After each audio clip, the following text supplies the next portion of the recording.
होर गल सुनाउने आ जी। माशाअल्लाह गल्लां तां अपनियां हुंदियां ही रहिंदियां वा बिल्कुल। ते अज एक गल ज़हन दे विच आई ते मैं तुहानूं दसदा वां। जी जी। वो गल इस तरह जी कि अमेरिका ना अमेरिका हाँ जी। इस वक्त दुनिया की सुपर पावर है जी। ये भी बहुत सारे मुल्कां की तरह इंग्लैंड के ज़ेरे असर सी। अच्छा। यानी कह लो कि इंग्लैंड की कॉलोनी सी बिल्कुल। अच्छा इन्हां ने सन गालबन 1776 दे विच इंग्लैंड तो आज़ादी हासिल की है। जिस वक्त आज़ादी हासिल की ना जी उन्होंने एक वक्री टाइप का काम किया अमेरिका वालियां ने। अच्छा वो की जरा गौर ना सुनो। अगर इंग्लैंड के कोर्ट के बटन सज्जों खब्बे नूं लगदे आ हाँ। ते अमेरिका वालियां ने उन्हां नूं खब्बे तो सज्जे नूं कर दिता। अच्छा अगर उन्हां दा बिजली का स्विच जिहड़ा वा हाँ। इंग्लैंड वालियां दा उपरों थल्ले नूं किते ऑन हुंदा वा ते उपर नूं ऑफ हुंदा वा ते अमेरिका वालियां ने इहदा उल्ट कर दिता उपर नूं ऑन ते थल्ले नूं ऑफ। अच्छा इसे तरह ही होर कई चीज़ां दे विच तब्दीलियां कीतियां। पक्खा अगर सज्जों खब्बे नूं चलदा वा ते उन्हां दा अमेरिका वालियां दा खब्बे सज्जे नूं चलूगा। वाह जी वाह जबरदस्त। हत्ता कि उन्होंने जुबान जिहड़ी इंग्लैंड दी सीगी वो इंग्लिश ही सी और अमेरिका वालियां दी भी वो इंग्लिश ही सी। ज़ाहिर कॉलोनी एक सी ना। जी जी तो उन्होंने उहदे लफ्ज वही रहन दिते अमूमन लेकिन स्पेलिंग बदल दिते। मसलन लफ्ज कलर है COLOUR आपां ब्रिटिश इंग्लिश दे विच पढ़दे हैं जबकि अमेरिकन इंग्लिश दे विच COLOR उन्होंने यू पढ़ दिता। इस तरह ही ਅਸੀਂ ਇੰਗਲੈਂਡ ਵਾਲਿਆਂ ਦੀ ਚੂੰਕਿ ਅੰਗਰੇਜ਼ੀ ਬੋਲਦੇ ਆ ਇੰਗਲੈਂਡ ਵਾਲੇ ਪੈਟਰੋਲ ਕਹਿੰਦੇ ਆ ਜਦਕਿ ਅਮਰੀਕਾ ਵਾਲੇ ਉਹਨੂੰ ਗੈਸ ਕਹਿੰਦੇ ਆ।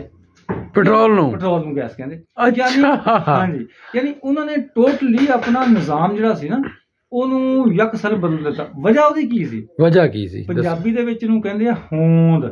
अच्छा अपनी होंद हाँ ते अपना आप विखाना और उर्दू दे विच कहंदे आ तशख्खुस यानी अपना आप दिखाना कि असीं भाई इंग्लैंड दे गुलाम नहीं असीं हुण आज़ादी हासिल कर लिया असीं एक वक्री कौम साडी एक अपनी शनाख्त आ अपनी पहचान आ। इस तरह होर भी कई सारियां तब्दीलियां कीतियां होणगीਆਂ। एक जी तुसीं दस रहे सी कि अमरीका दे विच 13 ਦੇ ਹਿੰਸੇ ਦੇ ਬਾਰੇ ਚ ਉਹਦੀ ਜ਼ਰਾ ਵਜ਼ਾਹਤ ਕਰੋ। हाँ जी 13 ਦੇ ਹਿੰਸੇ ਦੇ ਬਾਰੇ ਚ ਇਹ ਆ ਕਿ ਚੰਦ ਸਾਲ ਪਹਿਲੇ ਮੈਂ ਇੱਕ ਰਸਾਲੇ ਦੇ ਵਿੱਚ ਪੜ੍ਹੀ ਸੀ ਇਹ ਗੱਲ ਕਿ ਅਮਰੀਕਾ ਵਾਲੇ ਅਮੂਮਨ 13 ਦਾ ਹਿੰਸਾ ਜਿਹੜਾ ਵਾ ਉਹ ਇਸਤੇਮਾਲ ਕਰਨ ਤੋਂ ਅਵਾਇਡ ਕਰਦੇ ਆ। ਅੱਛਾ ਮਿਸਾਲ ਉਸ ਰਸਾਲੇ ਦੇ ਵਿੱਚ ਜਿਹਨੇ ਲਿਖਿਆ ਸੀਗਾ ਇਹ ਦਿੱਤੀ ਸੀ ਕਿ मल्टी स्टोरी बिल्डिंग्स ਹੁੰਦੀਆਂ ਵਾ ਹਰ ਜਗ੍ਹਾ ਹੀ ਆ ਦੁਨੀਆ ਦੇ ਵਿੱਚ ਅਮਰੀਕਾ ਦੇ ਵਿੱਚ ਵੀ ਆ। ਹਾਂਜੀ ਤਾਂ ਅਮਰੀਕਾ ਦੀਆਂ ਬਿਲਡਿੰਗਾਂ ਦੇ ਵਿੱਚ 13 ਨੰਬਰ ਦੀ ਸਟੋਰੀ ਨਹੀਂ ਹੁੰਦੀ। 13 ਨੰਬਰ ਦੀ ਮੰਜ਼ਿਲ ਨਾ ਹੋਊਗੀ 1 2 3 4 12 ਤੱਕ ਜਾਣਗੀਆਂ 12 ਤੋਂ ਬਾਅਦ 13 ਨੰਬਰ ਦੀ ਸਟੋਰੀ ਛੱਡ ਦੇਣਗੇ 13 ਨੂੰ ਉਹ 13 ਦਾ ਨਾਂ 14 ਰੱਖਣਗੇ। ਹਾਂ ਅਗਲਾ ਨੰਬਰ ਜਿਹੜਾ ਉਹ 14 ਕਰਨਗੇ। अच्छा ये एक बड़ी यूनिक जी गल है जी गल लेकिन मैं जवाहर साहब ये नहीं समझ सकिया भी वो 13 ਦੇ ਹਿੰਸੇ ਤੋਂ क्यों अलर्जिक है या वो क्यों इस चीज ਨੂੰ नापसंद करते हैं और है एक हकीकत क्योंकि ये एक जिम्मेदार रसाला ਹੁੰਦਾ ਸੀ। मैं पढ़दा ਹੁੰਦਾ ਸੀ ਬਾਕਾਇਦਾ ਤੇ ਉਹਨਾਂ ਦੇ ਵਿੱਚ ਉਸ ਰਸਾਲੇ ਦੇ ਵਿੱਚ ਤਹਿਰੀਰ ਆਈ ਸੀ।